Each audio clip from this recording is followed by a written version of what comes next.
બહુ હું તમને નહીં સંભળાવું, જે કાંઈ કહીશ શિવ મહાપણ સંમત કહે છે. તેથી મારો વિષય શિવ મહાપણ છે. તેથી હું શિવ મહાપણમાં જે કહ્યું, કારણ કે હું એ ભણ્યો છું અને એ તમને પહોંચાડવાનો પ્રયાસ કરું. હું એક શિક્ષકનું કામ કરું, એક ટીચરનું કામ કરું છું. તો વિશ્વના કોઈ પણ ઋષિની કથા, વિશ્વના કોઈ પણ દેવતાઓની કથા મૂળમાં શિવ છે. માતા સરસ્વતીની કથા તમે જુઓ, માતા સરસ્વતી મહાદેવની પરમ ભક્ત છે. અરે શિવ મહાપણ ગ્રંથમાં તો લક્ષ્મીજીની શિવ ભક્તિનું વર્ણન છે. આપણે ભગવાનને બિલ્વપત્ર ચડાવ્યું તો ક્યારે વિચાર કર્યો કે બિલ્વપત્ર ક્યાંથી આવ્યું? ત્રિદલમ ત્રિગુણાકારમ ત્રિનેત્રમ ચતુર્યાયુધમ ત્રિજન્મ પાપ સંહારમ એક બિલ્વપત્ર શિવાર્પણ. ક્યાંથી આવ્યું બિલ્વપત્ર? લક્ષ્મી સ્તન ઉત્પન્નસ્ય મહાદેવસ્ય. એ લક્ષ્મીની સાધનનું ફળ છે બિલ્વપત્ર. પણ બિલ્વપત્ર ચડાવતા ચડાવતા ક્યારે લક્ષ્મીજીને યાદ કર્યા જ? પૂછો આપની જાતને, ક્યારે પ્રશ્ન કરો તમે? શિવજીને જ્યારે તમે બિલ્વપત્ર ચડાવો તો ક્યારે તમારા હૃદયમાં લક્ષ્મીને યાદ આવી? નહીં. ખબર જ નથી માણસને કે બિલ્વપત્ર ક્યાંથી આવ્યું છે. આ બિલ્વપત્રનું સર્જન કરનાર એ વિદ્વાનો જે ભણ્યા હોય, આચાર્ય પદ જેને પ્રાપ્ત કર્યા છે, હવે અમારા છોકરાઓ જે પાઠશાળામાં ભણ્યા હોય તેને ખબર હોય કે આ બધી વસ્તુ ગહન કઈ છે.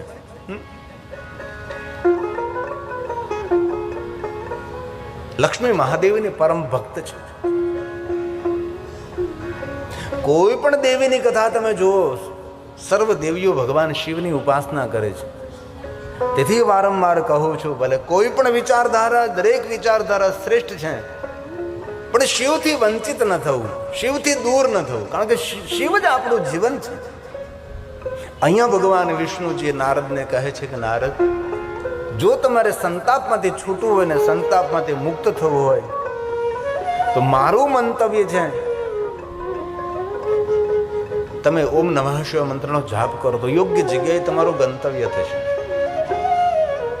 ભગવાન વિષ્ણુજીએ નારદજીને ઓમ નમઃ શિવાય મંત્ર આપ્યો છે. શિવ મહાપણ ગ્રંથમાં ઉપમન્યુ ઋષિ અને ભગવાન દ્વારકાધીશ કૃષ્ણજીનો સુંદર સંવાદ છે. વર્ષ કોટી શતેર ઉપમન્યુજીએ કહ્યું કે હે કૃષ્ણ, હે દ્વારકાધીશ, કરોડો વર્ષો સુધી હું પંચાક્ષર મંત્રનો મહિમા ગાતો રહું તો પણ કોઈ પંચાક્ષર મંત્રનો મહિમા ન ગાઈ શકે. જેના હૃદયમાં મંત્ર સ્થિર થયો છે એ માણસે પછી કંઈ કરવું પડતું નથી. જપ, તપ, સાધના, અનુષ્ઠાન, ઉપાસના બધું જ એ માણસ કરી ચૂક્યો છે. જે मानसना मन में मंत्र स्थिर था, उसने सब कुछ सुन लिया और सब कुछ पढ़ लिया, कोई शास्त्र का विस्तार करने की कोई आवश्यकता नहीं. आ उपन्यु ऋषि भगवान द्वारकाधीश भगवान कृष्ण जी ने कहू छे. आम तो जरूर शिव महापण में कहू छे के ब्राह्मणों ज ओम नमः शिवाय मंत्रनो जाप करी शके. तो आपणे सवे शुं करवुं? आपणे सवे ओम शिवाय नमः, ओम शिवाय नमः. नारी शरीरे शुं करवुं? श्री शिवाय नमः, श्री शिवाय नमः. आ बधा नियमोनुं अनुसरण करता करता भगवान व्यासजीए अंत में ये पण कह્યું છે કે ધરતી પર કોણ પુરુષ, કોણ નારી, કોણ પશુ, કોણ પક્ષી, કોણ પ્રાણી. તેથી ભગવાને કહ્યું કે જીવ માત્ર પંચાક્ષર મંત્રનો જાપ કરવાના અધિકારી છે. પેલા નિયમો કે ભાઈ બ્રાહ્મણોએ આ રીતે મંત્ર જાપ કરો, अन्य लोग आ रीते मंत्र जाप करो, नारी शरीरे आ रीते मंत्र जाप करो. पण अंत में भगवान व्यास जी बधा दरवाजा खोल नाख्या कि आपने योग्य लगे रीते आप मंत्र जाप कर सको छो. आम तो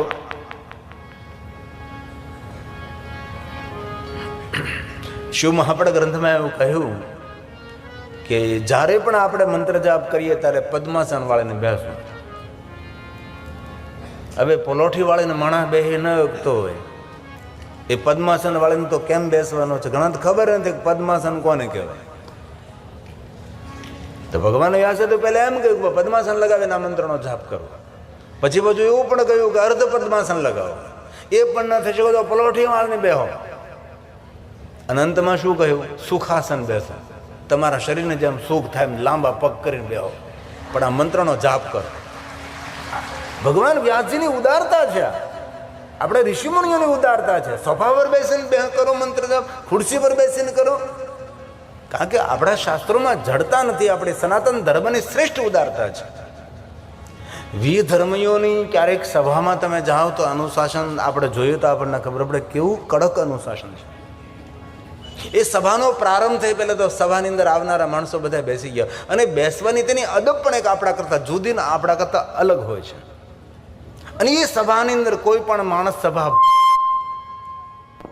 સભા ભંગ કરે, પાવર ઉપર નીચે થોડું થાય છે, એટલે થોડું ડિસ્ટન્સ આવે છે. તમે તો ધીરે ધીરે શાંતિ તું તરે એમાં હું છે, માણસને જેમ ભૂત વળગે ને ત્યારે માઇક ને ભૂત વળગે. બોલો હું કરું?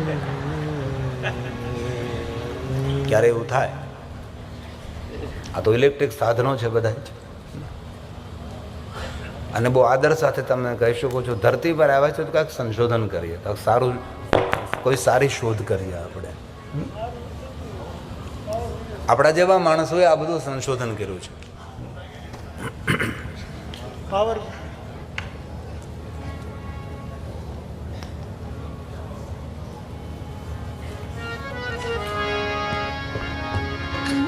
એક યુગ હતો, એક સમય હતો. આ ક્યાં સુવિધા, ક્યાં વ્યવસ્થા હતી કોઈ જગ્યાએ? થોડા પાછળ જઈએ આપણે, 35 વર્ષ પાછળ જાઓ, 40 વર્ષ પાછળ જાઓ. આ મોબાઈલનું સપનું આપણે નહીં જોયું હતું. આ દુનિયા કેવી કેવી ડિજિટલ બની, તમે વિચાર તો કરો. અને આ બધું સંશોધન આપણા જેવા માણસોએ કર્યું છે. જીવનની એક એક પલનો તેને સદુપયોગ કર્યો છે.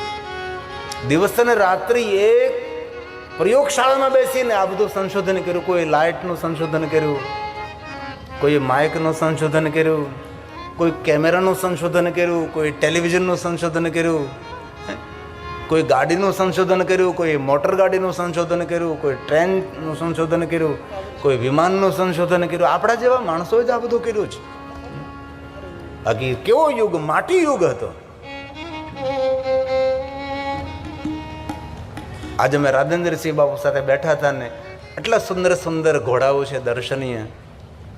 તો એ વાત કરતા હતા કે એક યુગ હતો કે આપણે દાણા બધાએ માટીની કોઠીમાં રાખતા, અને એ માટીની કોઠી ઘોડાની લાતથી જ બને, બાકી કોઈ માટીથી ન બને. તેને ભેળવી જ પડે તો જ એ કોઠી બને. અને એ કોઠીમાં દાણા રાખતા હતા, નહીં કોઈ ટીકડા, નહીં કોઈ દવા. થોડી રાખ નાખતા હતા, થોડો આપણો લીમડો નાખતા હતા. અને કેવો યુગ હતો, માટી યુગ હતો આપણો. આપણે રોટલા પણ ઠીકરાની તાવડી ઉપર, જો કે હવે જો હજી તો ગામડાઓમાં ઠીકરાની તાવડી રહી છે. આપણું શાક પણ ઠીકરાના પાટિયામાં. તમે જો તો ખરો આપણો યુગ કેવો હતો. આ અંતરિયાળ ગામડામાં આખા દિવસની એકાદી સરકારી બસ આવતી હતી, એકાદી સરકારી, એ પછી 83 હાલતી હોય સરકારી બસ.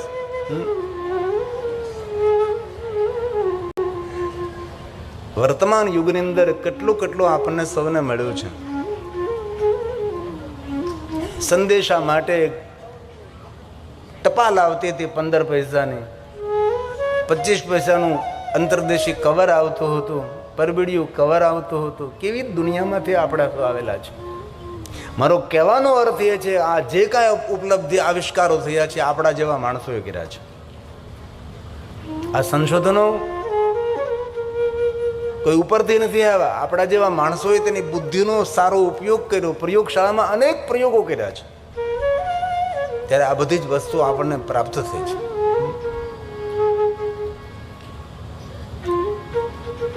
આદર અને ભક્તિથી આપ કથાનું શ્રવણ કરો છો. 1 મિનિટ માટે મંગલ ભવન અમંગલહારી ઉમા સહિત જેહી જપત પુરારી. આ રામચરિત માનસની ચોપાઈ છે. સવારમાં ઉઠતે સમય, રાત્રે સૂતી વખતે, ઘરથી બહાર નીકળતે સમય એક વાર બોલો, 3 વાર ભગવાન નારાયણને યાદ કરો. આપણી યાત્રા પણ મંગલમય રહે, દિવસ પણ આપણો મંગલમય રહે. અઘરી નથી, કઠિન નથી, બહુ સરળ. મંગલ ભવન અમંગલહારી. અર્થ થાય છે મંગલ ભવન એટલે ઘર, જીવને રહેવાનું ઘર એટલે શરીર. ભવન તો મંગલમય છે, પણ આની અંદર અમંગલ બધું રહે છે. અમંગલ હારી, અમંગલ વસ્તુને હરી લો ભગવાન. કોને પ્રાર્થના છે? ઉમા સહિત જેહી જપત પુરારી. ઉમા સાથે મહાદેવ જેમને યાદ કરે જેવા ભગવાન શ્રી રામ, ભગવાન શ્રી હરિ. અમને ભવન તો મંગલમાં મળ્યું છે, પણ એમાં અમંગલ વસ્તુ બહુ રહે છે, એને તમે હરી લો. અમંગલ કઈ? તો કે રાગ, દ્વેષ, ઈર્ષા, બદલો લેવાનો ભાવ, કામ, ક્રોધ, આપણે યોગ્યતા ન હોય ને યોગ્યતા વગરની ઈચ્છાઓ, આ બધું જ ભગવાન તમે હરી લો. આવો ભાવ આ ચોપાઈની અંદર છે. આશા રાખું છું આ કથાને યાદ સ્વરૂપે આપ સૌ કંઠસ્થ કરજો. ભલે પૂરી કથા તો કોઈને યાદ ન રહે, નહીં સારું છે, એટલું બધું ક્યાં કઈ રીતે યાદ રાખી શકીએ આપણે, પણ જેટલું યાદ રહે, જેટલું સંગ્રહ થાય એટલું સંગ્રહ કરી લેવો જોઈએ. તો આइए साथ में और भाव से मंगल भवन अमंगल हारी उमा सहित जपत पुरारी. बोलिए साथ में. मंगल भवन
કહે છે નારદને, નારદ આ મંત્ર તમારું મંગલ અને કલ્યાણ પણ કરશે. આપ ઓમ નમઃ શિવાય મંત્રનો આશ્રય કરો.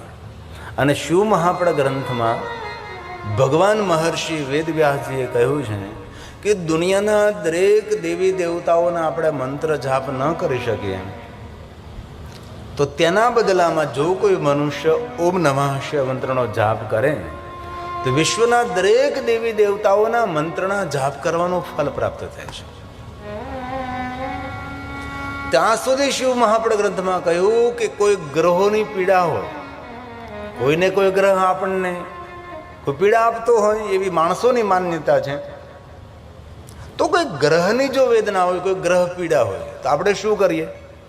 એ ગ્રહને શાંત કરવા માટે આપણે આપણા આચાર્ય, આપણા કુલગુણ, આપણા વિદ્વાન ભણેલા બ્રાહ્મણ હોય એમને આપણે કહીએ કે ભાઈ આ થોડી ગ્રહની પીડા છે, તો એના માટે આપ શું કરી શકો છો? તો આપણા આચાર્ય એમ કહે કે ભાઈ જે ગ્રહની પીડા છે એ ગ્રહના મંત્રનો જાપ કરવો પડે. કારણ કે આપણને તો એ ગ્રહ મંત્ર બોલતા ન આવડે, યોગ્ય રીતે ઉચ્ચારણ પણ ન કરી શકીએ આપણે, તો તેના બદલામાં આપણે આપણા આચાર્યને કહીએ, આપણા બદલામાં એ મંત્ર જાપ કરે અને સંકલ્પ કરીને એ પુણ્ય આપણને અર્પણ કરે તો ગ્રહ પીડામાંથી આપણે મુક્ત થઈએ. આપણી આ શાસ્ત્ર સંમત પરંપરા છે. ઘણા માણસો દાવો કરતા હોય કે ભાઈ આપણને કઈ પીડા હોય ને આપણા બદલામાં કોઈ બ્રાહ્મણ મંત્ર જાપ કરે તો આપણને પીડામાંથી કેમ મુક્તિ મળી શકે? જે ભોજન કરે તેનું જ પેટ ભરાય. એ ભોજન છે ને ભજન છે. ભોજનના ભજનને એક તોલે ન સરખાવે. તેનું જીવંત દ્રષ્ટાંત છે અત્રિપુત્ર ચંદ્ર, માતા અનસુયાનો પુત્ર ચંદ્ર. દક્ષ મહારાજે ચંદ્રને શ્રાપ આપ્યો તો તેને ક્ષય રોગ થયો. હવે બ્રહ્માજીએ ચંદ્રને શું કહ્યું કે તું 6 મહિનાની અંદર 10 કરોડ મૃત્યુંજય મંત્રના જાપ કર તો તને ક્ષય રોગમાંથી મુક્તિ મળે. ચંદ્રે શું કહ્યું બ્રહ્માજીને કે બ્રહ્માજી, પિતાજી, આપ જાણો છો એક વ્યક્તિ 6 માસની અંદર 10 કરોડ મૃત્યુંજય મંત્રના જાપ ના કરી શકે, તો એના માટે મારે શું કરવું જોઈએ? આપ મને કહો. બ્રહ્માજીએ મંતવ્ય આપ્યું, બ્રહ્માજી યોગ્ય માર્ગદર્શન કર્યું કે ચંદ્ર એક કામ કરી શકો છો, અસંખ્ય સંખ્યામાં તમારી સાથે મહાત્માઓ જોડાય અને દરેક ઋષિઓ તમારી સાથે આવે અને પ્રભાસ તીર્થમાં બેસી અને તમારા માટે દરેક ઋષિ મંત્રો જાપ કરે અને ચંદ્રની સાથે અગણિત સંખ્યામાં સંખ્યાના વિદ્યતે એટલા ઋષિમુનિઓ ચંદ્રની સાથે આ પ્રભાસ તીર્થમાં આવે છે અને ચંદ્રની સાથે સાથે મંત્ર જાપ કરે છે અને સંકલ્પ કરી આ ઋષિઓ બધા જ મંત્રનો જાપનું જે પુણ્ય છે ચંદ્રને અર્પણ કરે છે અને 6 માસમાં 10 કરોડ મૃત્યુંજય મંત્રનું અનુષ્ઠાન પૂર્ણ કરે છે. આ દ્રષ્ટાંત જીવંત દ્રષ્ટાંત છે. એટલે ક્યારે આપણે મંત્ર જાપ ન કરી શકતા હોય તો આપણા બદલામાં કોઈ મંત્ર જાપ કરી શકે છે. દક્ષિણ ભારતમાં કોઈ શહેરમાં હું કથા માટે ગયો હતો. ત્યાં એક બહુ મોટા બિલ્ડર હતા અને બિલ્ડરની ઓફિસમાં મને જવાનો અવસર પ્રાપ્ત થયો અને મહાદેવનો પરમ ભક્ત હતો તે. ધ્યાન દીજીએ, આટલો મોટો માણસ, એટલો મોટો બિલ્ડર, મહાદેવનો ભક્ત તો સરી સાત્વિક, સારા વિચારવાળો, સત્કર્મ કરનારો માણસ. એની પાસે એક નવી વસ્તુ મને જાણવા મળી. એમને કહ્યું બાપુ આ મારી ઓફિસ છે, અમારો કારભાર થાય છે, પણ હવે તમને એક દિવ્યતાના દર્શન કરાવું કે અમારો આ નેટવર્ક કોઈ રૂમ હશે કોઈ એવો તો ત્યાં બધું નેટવર્ક ચાલતું હશે. પણ બહુ સરસ વાત કરી. એક બારણું ખોલીને મને ઓફિસની પાછળ લઈ જાય છે અને એ ઓફિસની પાછળ એક સ્થાન અખંડ દીવા 11 બળે અને 11 બ્રાહ્મણો દિવસ અને રાત્રિ પંચાક્ષર મંત્રનો જાપ કરે અને સૌને 8-8 કલાક સુધી મંત્ર જાપ કરવાનો. 8-8 કલાકે બ્રાહ્મણો બદલે. મેં કહ્યું બહુ સારું તમે કામ કરો છો. તેને કહ્યું કે હજારોની સંખ્યામાં મારી સાથે લોકો કામ કરે છે તો સાથે સાથે અમે આ કેમ ન કરી શકીએ? અને મંત્ર જાપ થતા હતા. એની ઉર્જા હતી. મંત્રમાં અદ્ભુત શક્તિ છે. તેથી ક્યારેય પણ કોઈ ગ્રહ પીડા હોય ને ગ્રહનો મંત્ર આપણે ન ભજી શકીએ, ન જાપ કરી શકીએ તો આપણે આપણા આચાર્યને કહીએ. પણ એ આચાર્યને કહેવા માટે ઘણો બધો આપણને ખર્ચ થાય તો એ પણ આપણાથી ન થઈ શકે. તો કોઈ પણ ગ્રહની મંત્ર જાપ ન કરી શકો તો તેના બદલામાં પંચાક્ષર મંત્રનો જાપ કરી શકાય છે. પંચાક્ષર મંત્રનો જાપ કરવાથી ગ્રહ પીડા પણ શાંત થાય છે. અંતે તો બધા જ ગ્રહોના મંત્રનું ઉદ્ગમ સ્થાન ઓમ નમઃ શિવાય મંત્ર છે. બ્રહ્માજીએ સ્પષ્ટીકરણ કર્યું છે કે દરેક મંત્રનો જન્મસ્થાન પંચાક્ષર છે. અને ત્યાં સુધી શિવમાં આપણા ગ્રંથમાં કહ્યું કે કોઈ પિતૃઓની પીડા હોય તો પિતૃઓની પીડા શાંત કરવા માટે અન્ય કોઈ કર્મકાંડ પૂજા પાઠ આપણાથી ન થઈ શકે તો પંચાક્ષર મંત્રનો જાપ કરવાથી એ પિતૃ પીડા પણ શાંત થાય. આ બધું શિવમાં આપણા ગ્રંથમાં શ્લોકાત્મક કહ્યું છે, પણ શ્લોક હું તમારી સાથે ગાતો નથી, કારણ કે શ્લોક ગાવામાં આપણે અંતરિયાળ ગામડામાં સૌ સમજી ન શકાય, એટલે એકદમ દેહાતી ભાષામાં તમને સમજાવવાનો પ્રયાસ કરું છું. જેવી રીતે એક ભગવાન મહાદેવના નિરાકાર લિંગ સ્વરૂપની પૂજા કરવાથી વિશ્વના દેવી દેવતાઓની પૂજાનું ફળ મળે છે. ક્યારેય પણ કોઈ માણસ દરેક દેવી દેવતાઓની પૂજા ન કરી શકે, પણ એક નિરાકાર લિંગ સ્વરૂપ ભગવાન શિવની પૂજા કરે છે, તેને વિશ્વના દરેક દેવી દેવતાઓની પૂજા કરવાનું ફળ પ્રાપ્ત થાય છે. આલયમ સર્વદેવાનામ તસ્મા લિંગ મુચ્છતે. વિશ્વના દરેક દેવી દેવતાઓની પૂજા એ શિવલિંગની અંદર સમાયેલી છે. તેથી અલગ અલગ દેવી દેવતાઓની પૂજા આપણે ન કરી શકીએ તો એક શિવલિંગની પૂજા કરીએ તો અમે વિશ્વના દેવી દેવતાઓની પૂજા સમાયેલી છે. શા માટે? કારણ કે શિવલિંગ એ આકાશનું પ્રતીક છે. આકાશમલિંગ મિત્યાહુ. શિવલિંગનો આકાર કેવો છે? તો કે આકાશ જેવો છે. આકાશની અંદર એક બ્રહ્માંડ નહીં, 14 બ્રહ્માંડ નહીં, અનંત કોટી બ્રહ્માંડ સમાયેલા છે. ગ્રહ નક્ષત્ર બધું આકાશની અંદર સમાયેલું છે. સર્વલોક આકાશની અંદર સમાયેલા છે. આકાશની અંદર જે જે વસ્તુ સમાયેલી છે દરેકની પૂજા કરવાનું ફળ એક શિવલિંગની પૂજા કરવાથી પ્રાપ્ત થાય છે. તેથી આદિ પૂજા મૂળ પૂજા છે, શ્રેષ્ઠ અને સર્વોપરી પૂજા પરંપરા છે. બહુ આદર સાથે તમને કહું છું, જ્યારે આ ધરતી પર કોઈ પણ સંપ્રદાય, કોઈ પણ વિચારધારા, કોઈ પણ સંપ્રદાયના આચાર્યો જ્યારે થયા નહીં હતા ત્યારે મનુષ્ય માત્ર ભગવાન મહાદેવના નિરાકાર લિંગ સ્વરૂપની જ પૂજા કરતો હતો. અને ત્યારબાદ આ પરંપરા પ્રગટ થઈ છે. જે આદિ પરંપરા, જે મૂળ પરંપરા ભગવાન શિવની પરંપરા છે. તે ભગવાન શ્રી હરિ ભગવાન વિષ્ણુજી કહે છે કે હે નારદ, તમે પંચાક્ષર મંત્રનો જાપ કરો. ભગવાન વિષ્ણુજીએ નારદજીને પંચાક્ષર મંત્ર આપ્યો છે. અહીંયા ધ્યાન, આપણે ધ્યાનસ્થ બનવાનું છે. ધ્યાન વિચલિત નહીં થવું જોઈએ. ભગવાન શિવજી ધ્યાનના દેવતા છે. જેનું ધ્યાન કેન્દ્રિત ન થતું હોય તેને શિવનું વધારે ભજન કરવું. કારણ કે શિવ પરંપરા એ ધ્યાન પરંપરા છે.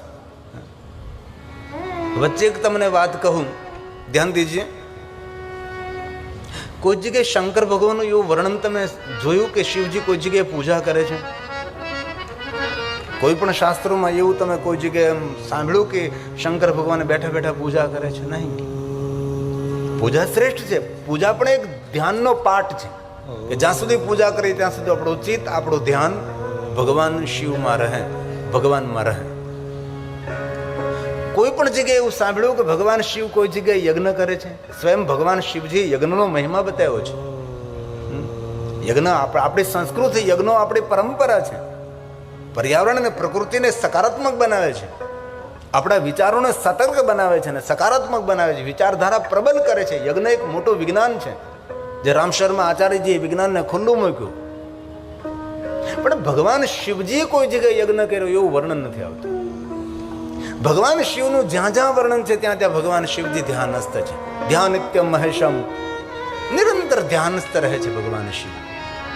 તેથી ભગવાન શિવ ધ્યાન પરંપરાનો દેવતા છે. શિવાલય શું છે? શિવાલય ધ્યાનનું કેન્દ્ર છે. શિવાલયનું ગર્ભગૃહ ધ્યાન કેન્દ્ર છે. શિવલિંગ શું છે? એ ધ્યાન કરવાનું શ્રેષ્ઠ એ કેન્દ્ર બિંદુ છે. એ શિવલિંગ છે. મૂળ ભગવાન શિવની પરંપરા છે. ध्याये नित्यं महेशं रजतगिरिनिभं चारुचन्द्रावतंसम्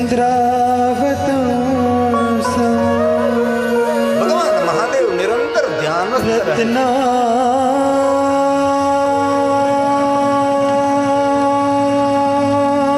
कल्पोज्ज्वला परशुमृगवरा भीतिहस्तं प्रसन्नं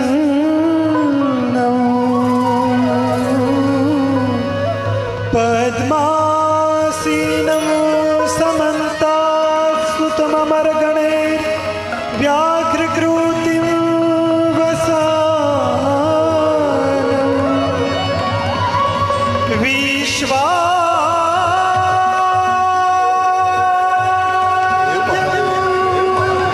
विश्ववन्द